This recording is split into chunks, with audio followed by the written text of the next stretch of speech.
시청자 여러분 안녕하십니까? 선거 조작설 문제와 관련해서 오늘 새로운 뉴스들이 있었습니다. 문재인 좌파 정권을 신랄하게 비판하고 있는 진중권 교수가 선거 조작설에 대해서도 상당히 강력하게 반대하는 입장을 나타냈습니다. 그런데 그가 주로 얘기한 것은 투표함 바꿔치기가 불가능하다. 이 바꿔치기가 가능하다고 얘기하는 것은 공상소설이다라고 하면서 처음부터 끝까지 가상 시나리오를 제시하면서 이것이 왜 불가능한가를 얘기를 했습니다. 그것은 사실 따지고 보면 새로운 뉴스는 아닙니다. 저도 여러 번 그것을 강조했기 때문에 투표함 바꿔치기는 한국의 투표 관리 시스템으로 불가능하다. 자, 그런데 많은 시청자들이 제기하는 문제는 이미 그런 아날로그식 방식이 아니라 프로그램 조작에 의한 숫자 조작, 이 디지털 방식에 의한 선거 조작이라는 주장을 하고 있기 때문에 아직도 여지는 남아있다고 하겠습니다.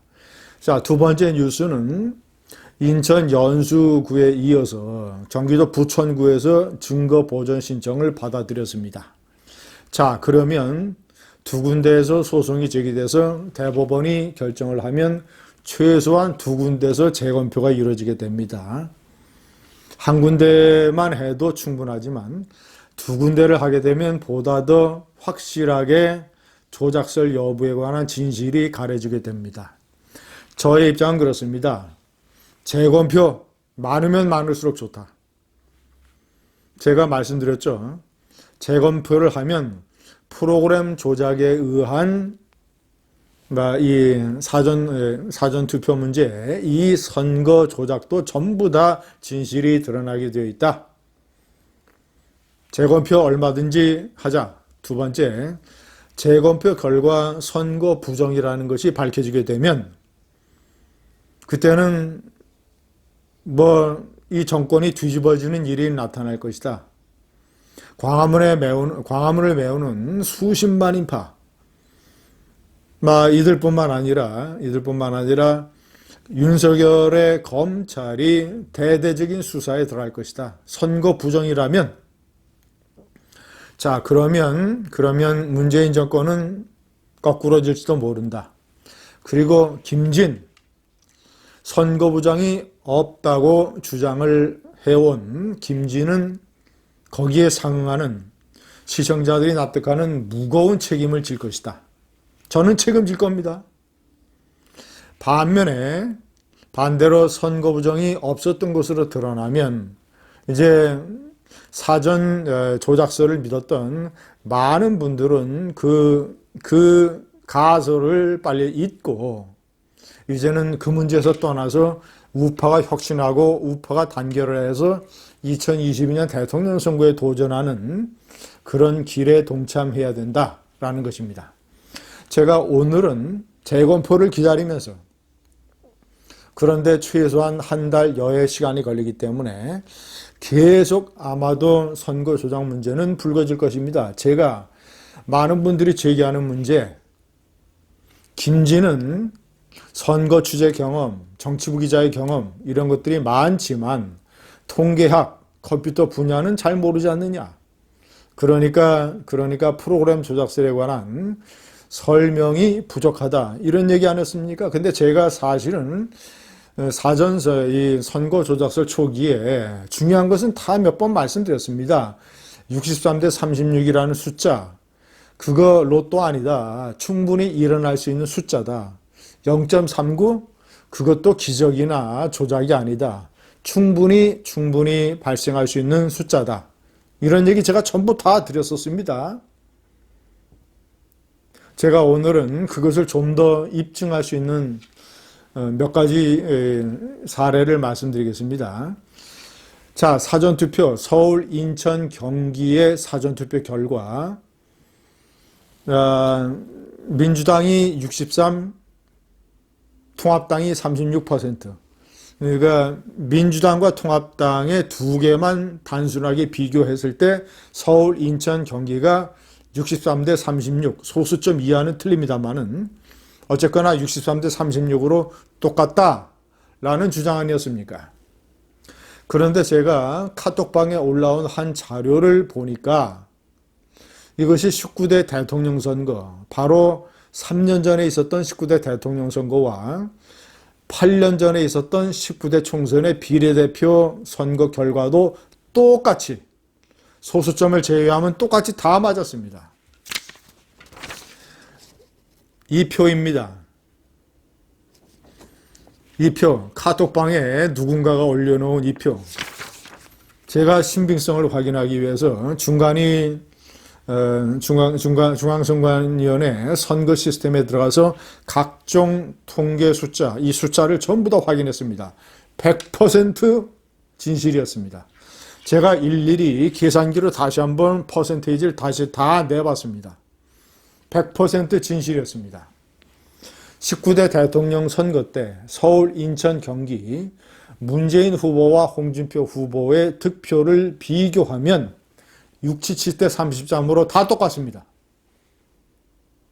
19대 총선의 비례대표를 새누리당과 민주당, 서울, 인천, 경기의 비례대표 득표를 비교를 하면 53대 47로 다 똑같습니다.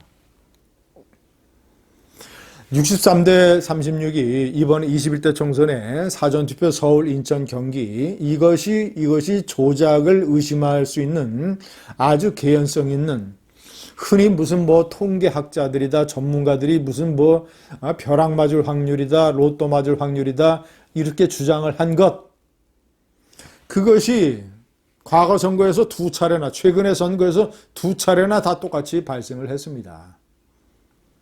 0.39의 비밀 제가 이미 다 설명을 드렸습니다.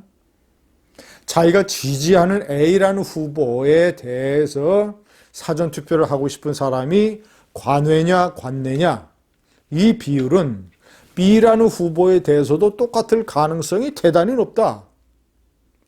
만약에 이것이 전부 다 253개 지역구에서 상당 부분 50% 이상만 나타나도 내가 선거 조작의 가능성을 의심해 보겠다.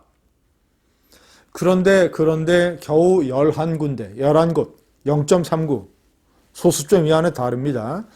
253개 중에서 11곳이라면 4% 약간 좀 넘습니다. 4%대. 겨우 4%대의 확률. 그 능력 있고 전문적이라는 통계학자들은 왜 4%대의 확률에 주목하지 않습니까? 4%대의 확률이라고 하는 것은 언제든지 일어날 수 있는 것이다. 선거판에서.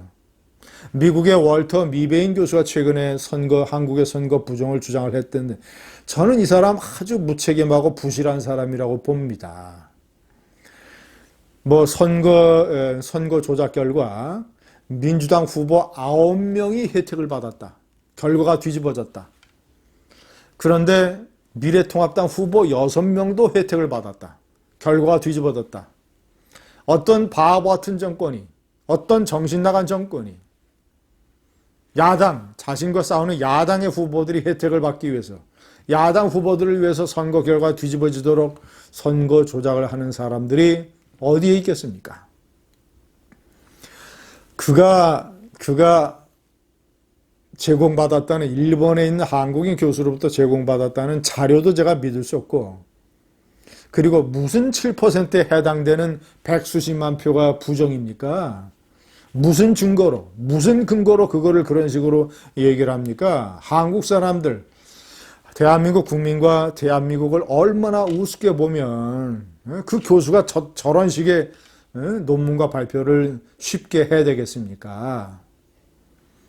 시청자 여러분, 이근영 전략위원장의 민주정책연구원의 부원장이 투표 다음날 공개했다고 하는 163석을 예측했다고 하는 사전투표 보정값이 포함된 예측표 163.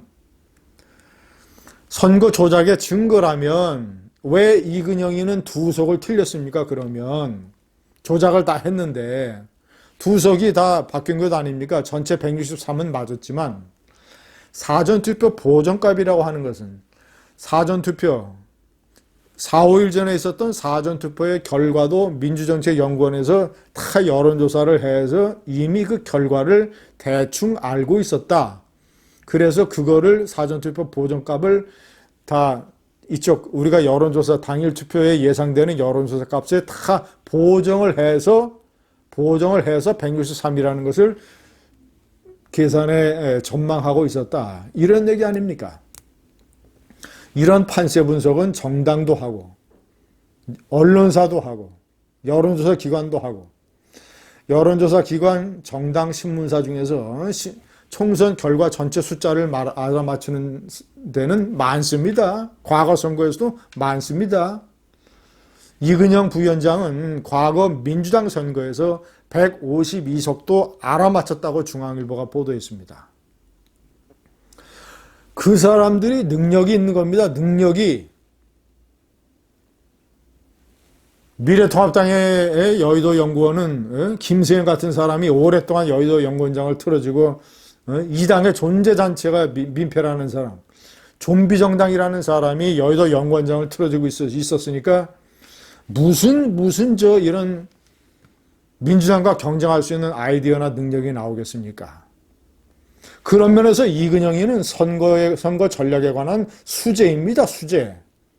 여론조사를 철저하게 해서 사전투표 결과 여론조사까지 보정을 해서, 근데 이것을 사전투표 보정값이 아니라 사전투표 조작값이라고 시청자 여러분들에게 선동을 해야 되는, 사전투표 조작값이라고 바꿔서 선동을 해야 되는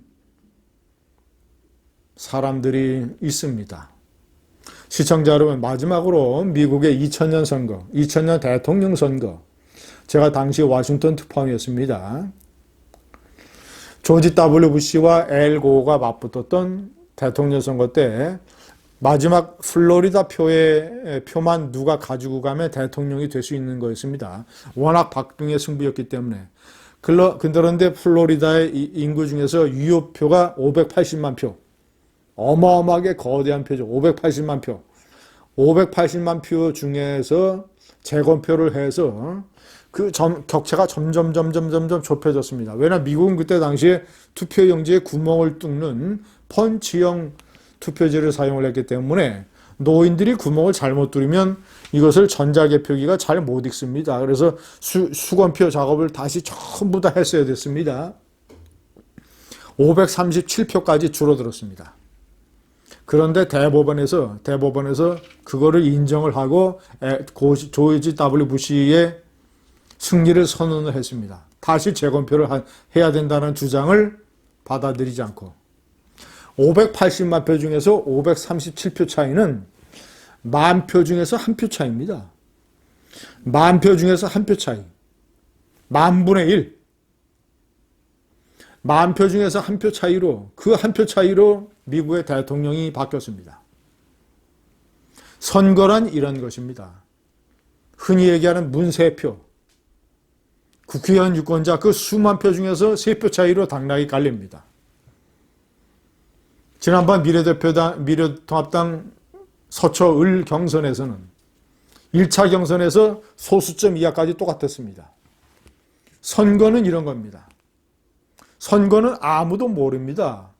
통계학적으로 희한한 수치가 나타날 수 있는 것이 선거입니다. 통계학보다 정치학, 선거학, 정치학, 선거학, 유권자들의 표심이 어떻게 작동하느냐. 사전투표에 왜 몰렸던 이유도 제가 전부 다 지난번에 설명했습니다. 문재인 지지하는 이 비율이 50대에서 왕창 높았다. 30대, 40대 근접하게 높았다. 그런데 그 50대가 사전에 투표에 많이 몰렸다. 사전투표가 당일 투표보다 그렇게 민주당이 앞선 이 비밀이 다 설명이 됐지 않습니까? 통계학보다 선거에서 중요한 게 정치학과 선거학이다. 어쨌거나 재검표를 저는 기다리고 있습니다. 재검표 결과 선거 부정이 드러나면 저는 깨끗하게 아주 무거운 책임을 질 겁니다. 감사합니다.